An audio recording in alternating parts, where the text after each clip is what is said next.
இந்தியால எங்க வேணா யார வேணா ஏமாத்தலாம். இங்க எங்களுடைய முத்துவேல் கருணாநிதி ஸ்டாலினை ஏமாத்துறது கொஞ்சம் பிறந்துதான் வரணும். ஐயோ சாமி, இந்தியாவே சிரிக்குது. இப்படி ஒரு முதலமைச்சராடா? கால்கள் இரண்டும் நடக்க முடியாத ஒரு மாற்றுத்திறனாளி கையில ஒரு கோப்பையை கொண்டு வர்றான். அந்த கோப்பையை கொண்டு நேரா போய் யாரை பாக்குறான்? கலெக்டர் பாக்குறான். முதல்ல ராமநாதபுரம் மாவட்டத்துல.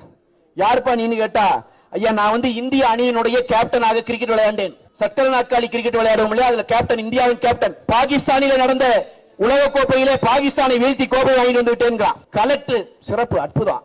தட்டி கொடுத்து, என்னப்பா வேணும்? எனக்கு ஒரு வீடு கொடுங்க ஐயா. கொடுத்துருவோம். கலெக்டரோட நிக்காம அடுத்த அமைச்சர் ராஜகண்ணப்பனிடம் போகிறார்.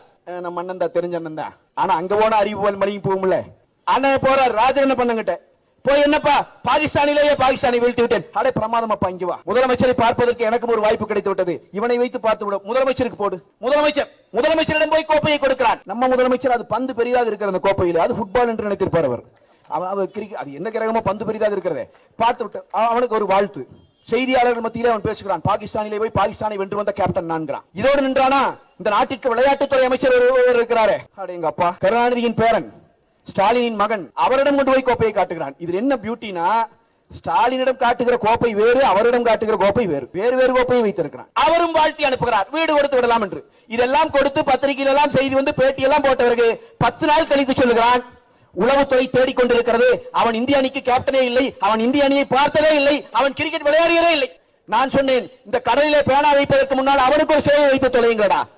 கருணாநிதி குடும்பத்தையே ஏமாற்றுவதற்கு ஒருவன் பிறந்திருக்கிறான் என்று சொன்னால் அவனுடைய எப்பேற்பட்ட அறிவாளி அவன். போய் உளவுத்துறை கண்டுபிடித்து விட்டு வருகிறான். கண்டுபிடித்து கொண்டு வந்தால், எங்கேடா வாங்கினார் கோப்பையை என்று கேட்டால், ஐயா மேற்கு வங்கத்தில் சும்மா டூர் போயிருந்த விளையாடுற போயிருந்தேன் அங்கே.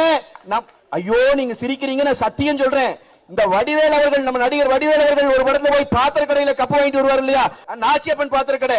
அது மாதிரி வெஸ்ட் பெங்கால்ல ஒரு நாச்சியப்பன் பாத்திர கடையில ஒரு கோப்பையை வாங்கிட்டு வந்து முதலமைச்சரிடம் கொண்டு வந்து காட்டி பாராட்டு வாங்கி இருக்கிறான். ஐயோ சாமி, இந்தியாவே சிரிக்குது. இப்படி ஒரு முதலமைச்சராடா?